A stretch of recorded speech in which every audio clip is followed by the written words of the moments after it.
നിങ്ങളുടെ favourite shows ഇനി ഒരിക്കലും മിസ്സാവില്ല. ഇപ്പോൾ C5 കാണും നിങ്ങളുടെ ഫേവറേറ്റ് ഷോസ് തികച്ചും സൗജന്യമായി. ഇതൊന്നും നമ്മൾ മുൻകൂട്ടി കണ്ട് ചെയ്യുന്നതല്ലോ. ഓരോ കാര്യങ്ങൾ ചെയ്യുമ്പോ ആ സമയത്ത് അതാണ് ശരി. ആ ചെയ്യുന്ന കാര്യങ്ങൾ തെറ്റാകുമെന്നോ ആ ചെയ്തതിന്റെ പേരില് ഭാവിയിൽ ഓരോ പ്രശ്നങ്ങൾ ഉണ്ടാവുമെന്നോ നമുക്ക് പ്രെഡിക്റ്റ് ചെയ്യാൻ പറ്റില്ലല്ലോ. അങ്ങനെ കഴിയുമായിരുന്നെങ്കിൽ നമ്മളത് ചെയ്യില്ലേ? സോ കഴിഞ്ഞ കാര്യങ്ങൾ ഓർത്ത് ടെൻഷൻ അടിച്ചിട്ട് ഒരു കാര്യമില്ല. Live in the present and look forward to future. അങ്ങനെയല്ലേ? അതെ.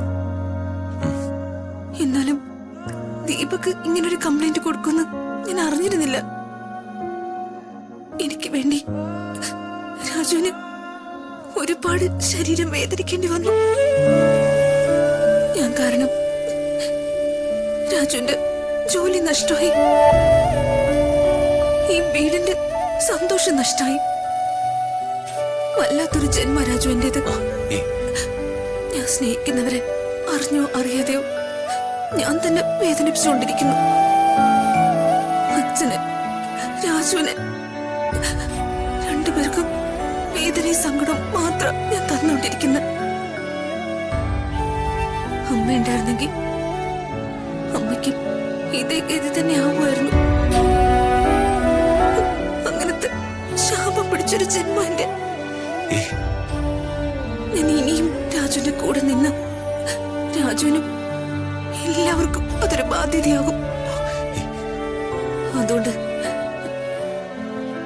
ഞാൻ എത്രയും പെട്ടെന്ന് തന്നെ പൊയ്ക്കോളാം.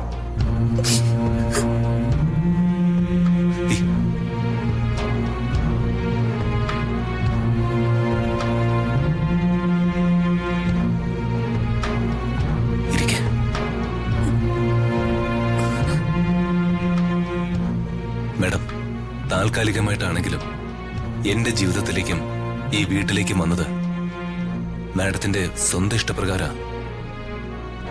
പക്ഷെ ഈ വീട്ടിൽ നിന്ന് എന്റെ അനുവാദം ഇല്ലാതെ പോകാൻ പറ്റില്ല. ഞാൻ വിടുകയില്ല.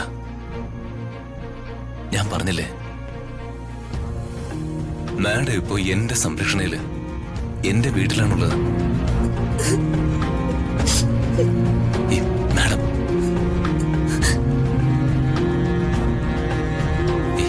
ഇനി ഒരിക്കലും ഈ കണ്ണുകൾ നിറയരുത്. എപ്പോഴും സന്തോഷമായിട്ടിരിക്കണം. ആ സന്തോഷം കാണുന്നതാ എന്റെ സന്തോഷം. മാഡം ഇവിടെ കിടന്നോ? അയ്യോ, അങ്ങനെയല്ല. മാഡം ഈ കട്ടിലിൽ കിടന്നോ, ഞാൻ നിലത്ത് പായ വിരിച്ച് കിടന്നോളെന്ന് ഉദ്ദേശിച്ചു. അതൊന്നും വേണ്ട, രാജു തന്നെ ഇവിടെ കിടന്നാൽ മതി. ഞാൻ നിലത്ത് കിടന്നോളാം. ഞാൻ പറഞ്ഞു, മാഡം എന്റെ സംരക്ഷണയിലാണ് ഈ വീട്ടിലുള്ളതെന്ന്. സോ മാഡത്തിന്റെ സംരക്ഷണം എന്റെ കടമയാ. അതുകൊണ്ട് മാഡം കട്ടിലിൽ കിടന്നാൽ മതി. പറ്റില്ല. രാജു എന്റെ കാര്യത്തിൽ എത്രത്തോളം കെയർ ചെയ്യുന്നോ അതിന്റെ 10-1 അംശമെങ്കിലും ഞാനും ചെയ്യണ്ടേ? മാഡം, അതുകൊണ്ട് രാജു കട്ടിലിൽ, ഞാൻ നിലത്ത്. ഓക്കെ?